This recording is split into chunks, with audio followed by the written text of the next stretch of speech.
It sounds unbelievable, but Metal Gear Solid Delta Snake Eater, a remake of the beloved 2004 stealth action title, is out later this month. Between all the improvements, the graphical flourishes, the cast returning to record new lines, the new control scheme, and much more, our excitement is palpable. Beyond all of that, however, we are eager to jump in and re-experience everything that made the original game, well, so memorable. And make no mistake, there is a lot to discover. So let's dive into 15 things that we cannot wait to do in Delta Snake Eater. Sandbox shenanigans. The prospect of no radar and a more sandbox-like environment caused some skepticism before Metal Gear Solid 3's launch, but it opened up numerous opportunities for guerrilla warfare. Wear the crocodile headgear to hide yourself underwater, capture live snakes at enemies, shoot down beehives to assail squads. Well, take your pick. You can even indirectly cause the death of some enemies, which plays a part in fewer sins in the Sorrow fight. The Sorrow is unlike other boss fights in Snake Eater because you're essentially wading through a river where the spirits of your victims will manifest. If you play in a non-lethal fashion, however, it's mostly empty and thus much easier to navigate. However, if you tranquilize an enemy on the mountains and go on your merry way, they'll still die to vultures and appear in the river.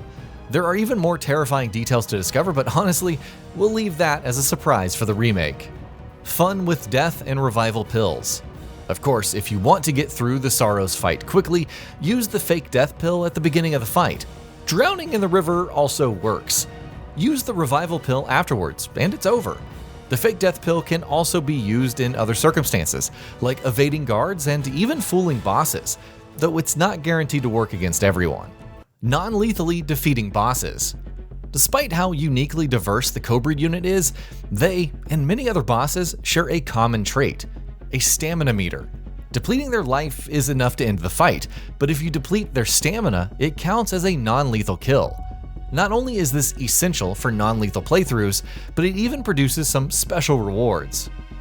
Ending the End. Of course, there's also the End, one of the most unique boss fights in video game history.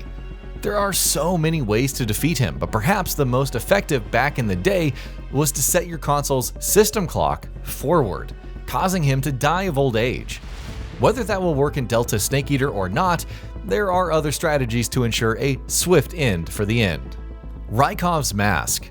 The Reichov mask, meant to disguise Snake as he infiltrates Groznygrad, is a source of much hilarity.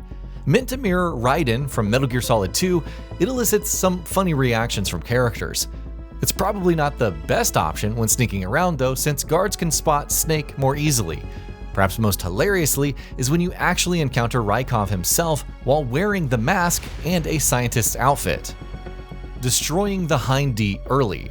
The Hind is a reoccurring enemy vehicle throughout the series, and who could forget the iconic showdown against it in Metal Gear Solid 1? Well, it returns in Metal Gear Solid 3 and even gives chase to Naked Snake, but there is a way to avoid this by blowing it up at an earlier point in the story. Perhaps even cooler is the fact that destroying the food storage will cause starvation among enemy forces. As such, they'll rush to pick up any food that you throw at them, regardless of whether it's rotten or poisoned. Triggering time paradoxes. Given that it's a prequel with several characters appearing in future titles, both solid and otherwise, it would be a little awkward if some of them appear in a non-canon fashion. You still have the freedom to do so, but a game over is triggered, and a text denoting specific characters' deaths will change to Time Paradox. A familiar face will even chastise Snake for his actions, saying he, quote, "can't go changing the future like that."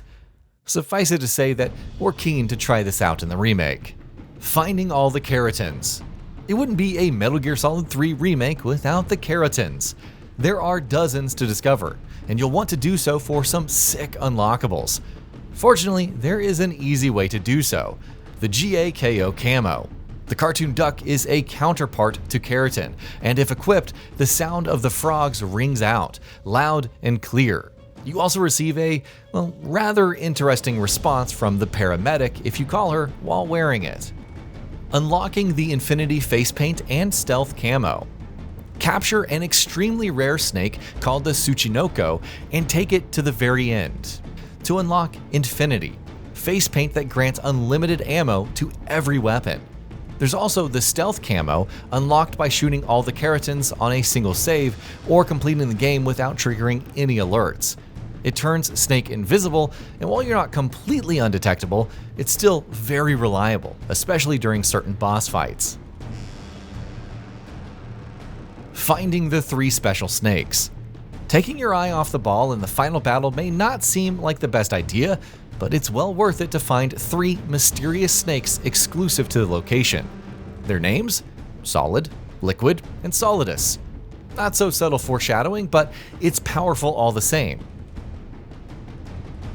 Banter with Paramedic, Major Zero, and Sigint. Another staple of the Metal Gear series is the Codec Conversations. You can get into some really in-depth topics by contacting certain characters out of the blue, like Paramedic, who will discuss different movies from that era when she's not giving you medical advice. Then there's the familiar-looking Sigint, who geeks out alongside Snake over different gear, and Major Zero with his incredible stories. Whether Konami added some new material or hidden bits or not, we'll be eagerly going over all of these conversations and irritating the cast once more.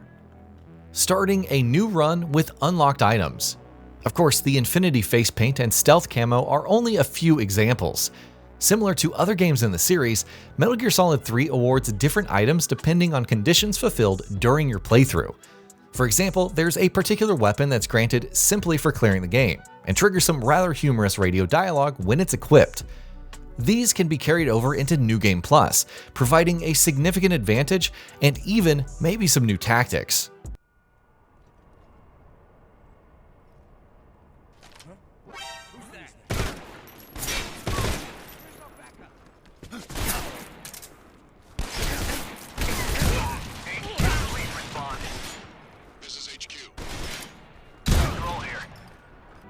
No alert, no kill playthrough. What better way to showcase the prowess of Naked Snake than by truly ghosting your enemies?